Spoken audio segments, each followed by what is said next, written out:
इसीलिए कि पुराने राब्ते खुद ही खत्म हो जाएं। मैं आपको क्या बताऊं, जिनके घर में काम नहीं भी करती थी ना, उसने भी मुझे फोन करके पूछा है कि तुम्हें मोहल्ले से क्यों निकाला है। अब आप खुद बताएं, मैं तो पूरे मोहल्ले की नजर में मुजरिम बन गई हूँ। अब आपको क्या बताऊं फोटो खाला, सबसे नजरें बचा कर आई हूँ आपके पास, क्योंकि काम तो अब मुझे करना नहीं है और मोहल्ले में आसपास के जितने घर हैं सबको पता है कि मेरे साथ क्या हुआ है।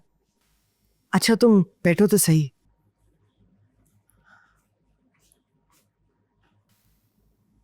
देखो, अंदर की बात तो सिर्फ तुम्हें ही पता है ना, तुम ही बताओगी सबको।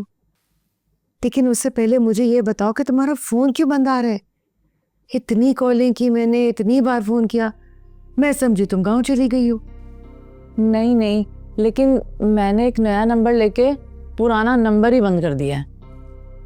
क्यों? नंबर क्यों बदल दिया?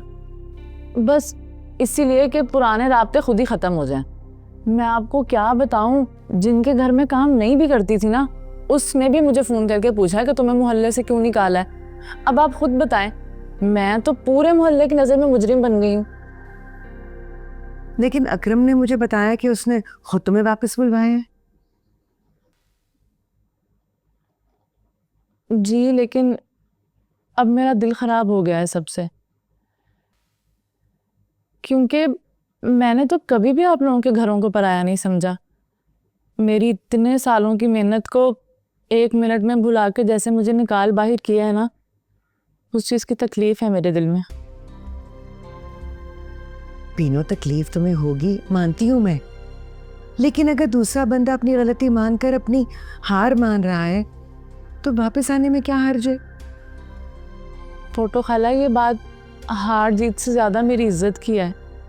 मुझे इस बात की तकलीफ है कि पूरे मोहल्ले में से किसी ने मेरा साथ नहीं दिया, और अब अगर याद भी किया तो सिर्फ अपने मतलब के लिए। वरना आप खुद बताएं, अगर उसी रोज अकरम भाई से मेरे हक की बात की जाती तो नौबत यहाँ तक आती नहीं। देखो, मैं तो तुम्हारे लिए बोलती ही रही हूँ, लेकिन मुझे खबर जरा देर में हुई थी। मुझे पता है, बस एक शमसाबाजी थी जिन्होंने टक्कर ली अकरम भाई से, और इसीलिए मैं उनके घर भी चली गई थी। लेकिन अब मैंने वहां से भी काम छोड़ दिया है। तो क्या करोगी अब? अल्लाह बड़ा बादशाह है फोटो खाला। जहां अल्लाह ने मुझे इतना बड़ा फैसला करने की हिम्मत दी है, तो आगे रास्ता भी मुझे वही दिखाएगा। इंशाल्लाह। चलो, आज आ ही गई हो ना, तो मेरे हाथ की चाय पीकर जाना। आज मैं बनाती हूँ तुम्हारे लिए चाय। हाँ जी।